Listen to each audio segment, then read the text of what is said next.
আসসালামু আলাইকুম। আজকে আমরা দেখব স্ট্যাক এর কোড ইমপ্লিমেন্টেশন। স্ট্যাক সম্পর্কে যদি বিস্তারিত কোনো কিছু জানার দরকার পড়ে তাহলে আপনারা ডেসক্রিপশন বক্স চেক করতে পারেন, সেখানে লিংক দেওয়া আছে, সেখানে যে আপনারা থিওরি জেনে নিতে পারেন। এখানে আমি স্ট্যাকটা ডিজাইন করব পয়েন্টারের মাধ্যমে। এর আগে আমি এক স্ট্যাক সম্পর্কে ডিজাইন করেছিলাম অ্যারের মাধ্যমে, সেটা স্ট্যাক অ্যারে। আর এটাকে আমরা ডিজাইন করব কিভাবে আমরা পয়েন্টার ইউজ করে এই স্ট্যাকটাকে তৈরি করতে পারি। তো আমরা জানি স্ট্যাক হচ্ছে একটি লাস্ট ইন ফার্স্ট আউট, অর্থাৎ লিফো মানে হচ্ছে যে সবার লাস্টে ইন করবে সেই সবার ফার্স্টে আউট হয়ে যাবে। তো এখানেও আমরা ঠিক অনুরূপ একই কাজগুলোই করব। এর আগে অ্যারের ক্ষেত্রে মানে স্ট্যাকটা যখন অ্যারে দিয়ে ইমপ্লিমেন্ট করেছিলাম তখন আমরা এইভাবে কাজগুলো করেছিলাম। প্রথমে করেছিলাম পুশের কাজ, তারপর সেকেন্ডে করেছিলাম ট্রাভার্সের কাজ, তারপর থার্ডে করেছিলাম পপের কাজ। তো এখানেও আমরা প্রথমে পুশের কাজ করব, তারপরে ট্রাভার্সের কাজ করব, তারপর হচ্ছে পপের কাজ করব। তো প্রথমে আমি হচ্ছে পুশের কাজটা করে নিচ্ছি এখানে। তো চলুন আমরা এখন পুশের কাজটা দেখি। তো আমি এখানে স্ক্যানএপ ইউজ করতেছি।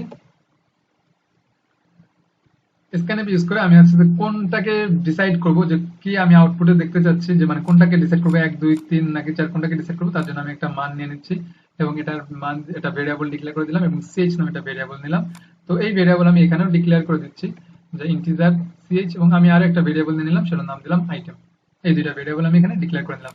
তারপর এখানে একটা সুইচ কেস লিখবো। সুইচ কেস দিয়ে আসলে চেক করবে যে আমার কোন মানটার হিসাবে আমাকে কাজ করা লাগবে। তো আমি এখানে ch এর মানটা এখানে রেখে দিলাম। তারপরে আমি এখানে কেস লিখবো, কেস 1। যদি আমার 1 ইনপুট আসে তাহলে সেই ক্ষেত্রে আমার কি কাজ করবে। তো যখন কেস 1 হবে তখন আমার এখানে পুশটা কাজ করবে। তাই আমি এখানে আগে প্রথমে একটা প্রিন্টএফ কথাটা লিখে নিচ্ছি। প্রিন্টএফ এর মাধ্যমে আমি হচ্ছে যে তথ্যগুলো ইনপুট নিব। তো এখানে লিখে দিলাম ইন্টার ভ্যালু, এই কথাটা এখানে লিখে দিলাম। তো এখানে আমি আমার যে স্ট্যাক নিয়ে আমি কাজ করব সেই স্ট্যাকের ক্ষেত্রে আমার এখানে কিছু জিনিস ডিফাইন করে দেওয়া লাগবে, যে আমি আসলে যেহেতু এটা পয়েন্টার নিয়ে কাজ করবো তাই সেটা আমাকে একটা পয়েন্টার টাইপের স্ট্যাক টাইপের একটা ভেরিয়েবল ডেটা টাইপ আমাকে আগে থেকে তৈরি করে দিতে হবে। তাহলে আমি এখানে একটা ডেটা টাইপ তৈরি করে নিচ্ছি, সেটা আমার স্ট্যাক কিওয়ার্ড এর মাধ্যমে নাম দিলাম আমি স্ট্যাক। যে আমি যে ভেরিয়েবল আমি যে ডেটা টাইপটা ডিক্লেয়ার করে নিচ্ছি সেই ডেটা টাইপের নাম দিলাম আমি স্ট্যাক। স্ট্যাক নাম দেওয়ার পর এখন আমাকে এই স্ট্যাকের ভিতরে কি কি রাখবে, আমি রাখবো একটা ইন্টিজার টাইপের, একটা রাখবো ডেটা এবং আরেকটা রাখবো ইন্টিজার টাইপের টপ। এই দুইটা জিনিস আমি এখানে রেখে দিব। আর এই ডেটার ভিতরে আমি যে মানগুলো নিব সেখানে আমি লিখে দিচ্ছি ম্যাক্সিমাম ভ্যালু। আর আমার ম্যাক্সিমাম ভ্যালুর মান হবে, আমি এখানে ডিফাইন কিওয়ার্ড এর মাধ্যমে লিখে দিচ্ছি যে ডিফাইন আমার যে ম্যাক্স ভ্যালু আছে সেটা আমি 5 পর্যন্ত নিব। তো এইভাবে আমি এটাকে তৈরি করে নিলাম। ইন্টিজারটাকে আমি একটু সামনে লিখে দিই, এই টপটার সামনে রাখলাম, তারপর ডেটাটাকে রেখে দিলাম।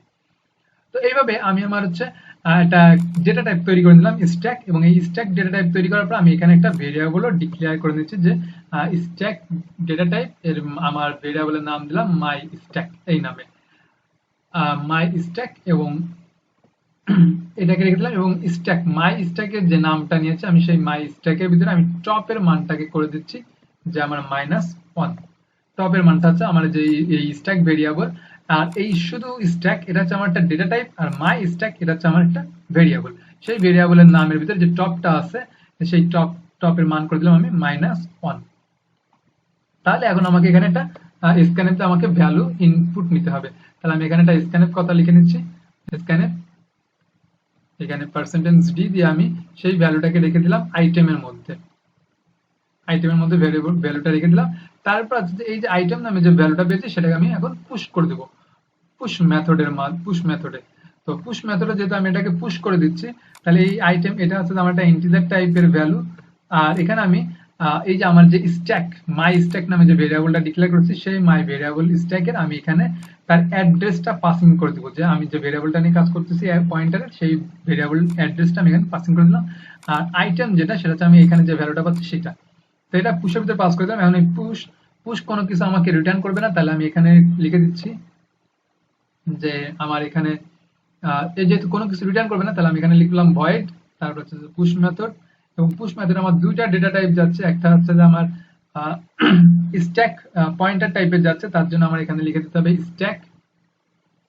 স্ট্যাক দিয়ে আমাকে এখানে পয়েন্টার কথাটা বলে দেবে, এবং আরেকটা যাচ্ছে সেটা হচ্ছে আমার ইন্টিজার টাইপের, এই কথাটা আমি এখানে বলে দিলাম।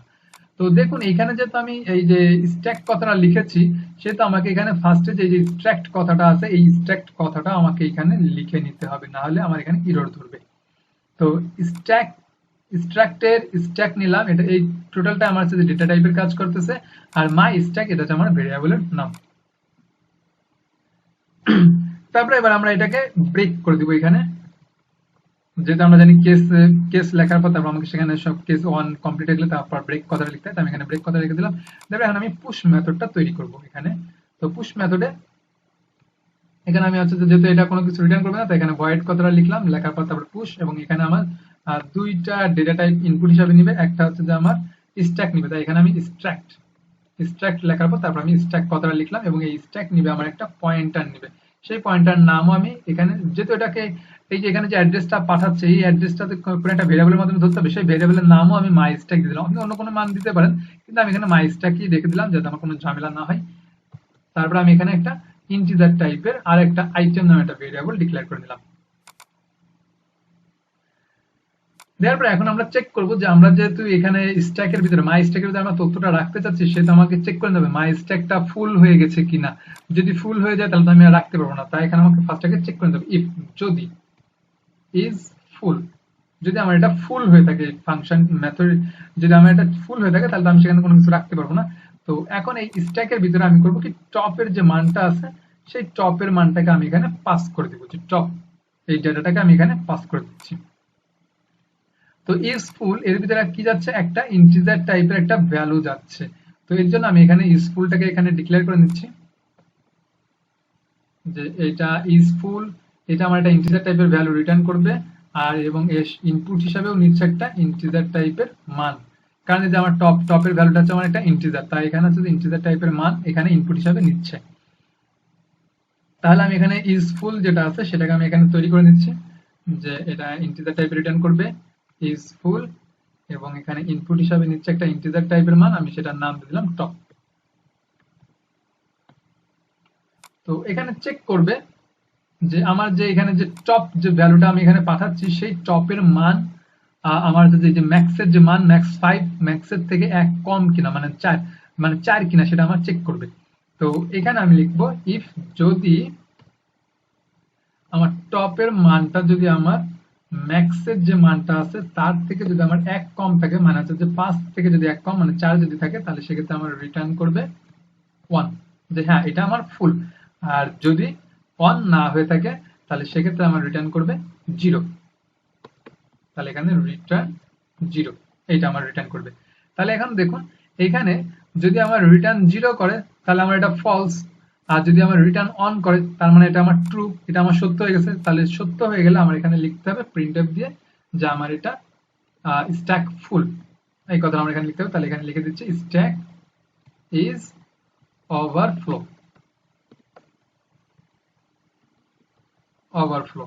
এই কথাটা এখানে লিখে দিলাম। আর যদি আমার এটা ফুল না হয়ে থাকে তাহলে এখানে ফাঁকা আছে, তাহলে ফাঁকার ভিতরে আমি তথ্যটাকে রেখে দিব। তাহলে এখন তথ্যটা রাখার ক্ষেত্রে আমাকে কি করতে হবে, আমার টপের মান দেওয়া আছে -1, তাহলে এই টপের মানটাকে আমার 1 বাড়িয়ে দিতে হবে। তাহলে এখানে আমি যে মাই স্ট্যাক নামে ভেরিয়েবলে তথ্যটা রেখেছি, তাহলে মাই স্ট্যাকের মধ্যে যে টপটা আছে সেই টপের মান আমি 1 বাড়িয়ে দিলাম। মাই স্ট্যাকের মধ্যে আমার ডেটাটা আছে এবং সেই ডেটার মধ্যে আমার আছে কি টপটা আমার আছে মাই স্ট্যাকের ভিতরে। তাহলে এখন দেখুন এই যে মাই স্ট্যাক টপ এটার মান আমি 1 বাড়িয়ে দিয়েছি, বাড়িয়ে দেওয়ার পর মাই স্ট্যাকের ভিতরে যে ডেটাটা আছে সেই ডেটার ভিতরে আমার মাই টপ যে এই মাই স্ট্যাকের টপ যেটা আছে সেটা আমি মান করে দিচ্ছি কত, আইটেম নামে যে ভেরিয়েবলটা ধরেছি এখানে, এই যেখানে আইটেম দিয়ে যেটা মানটা নিয়েছি সেইটা আইটেমটাকে এখানে পাস করে দিচ্ছি। পাস করে দেওয়ার পর এবার আমি এখানে প্রিন্টএফ দিয়ে কথাটা লিখবো যে আমি যে ভ্যালুটা এখানে স্টোর করেছি সেই ভ্যালুটা আমি এখানে লিখে দিচ্ছি যে %d স্পেস ইজ পুশড। এখন এখানে তাহলে কোন তথ্যটা পুশ করছে সেটা হচ্ছে যে আইটেম নামে যে মানটা নিয়েছি সেই মানটাকে আমি এখানে পুশ করে দিয়েছি, তাই এটা এখানে লিখে দিলাম। তো এই হচ্ছে আমার মেইনলি কাজ। এখন আমরা একটু দেখি যে আমাদের প্রোগ্রামটা ঠিকমতো কাজ করতেছে কিনা, আমরা একটু রান করি। এখানে আমার এরর ধরেছে, তো এই যে এখানে আমি স্ট্রাক্ট কথাটা লিখি না, এই স্ট্রাক্ট কথাটা না লেখার কারণে এটা এররটা ধরেছে, তাই আমি এখানে স্ট্রাক্ট কথাটা লিখে নিচ্ছি। দেওয়ার পর আমি আবার প্রোগ্রামটা রান করি। এখন আমার প্রোগ্রামটা চলতেছে, এখন আমি 1 দিলাম, দেওয়ার পর এখানে আমি 10 ইনপুট দিচ্ছি, তাহলে 10 পুশড হয়েছে। তারপর আমি আবার 1 দিলাম, 20 দিচ্ছি, 20 পুশ, তারপর আবার 1 নিলাম, 30, তারপর 1 নিলাম, 40, সবগুলোই পুশড হচ্ছে, 1 দিলাম 50, 50ও পুশড হয়েছে। এবার আমরা চেক করব যে পরবর্তীতে আমার 60 পুশড হয় কিনা। 60 যখন দিতে যাচ্ছি তখন এখানে বলতেছে স্ট্যাক ইজ ওভারফ্লো, মানে স্ট্যাক এখন ফুল হয়ে গেছে। তো এইটা হচ্ছে আমার স্ট্যাক ফুল হয়ে, মানে স্ট্যাকের যে আমরা পুশ করলাম সেই পুশের কোড। এর পরবর্তীতে আমরা দেখব যে কিভাবে ট্রাভার্স করতে হয় সেটা, তারপর আমরা দেখবো যে পপের কাজ। তো আজকে এই পর্যন্তই। Thank you for watching this video. আল্লাহ হাফেজ।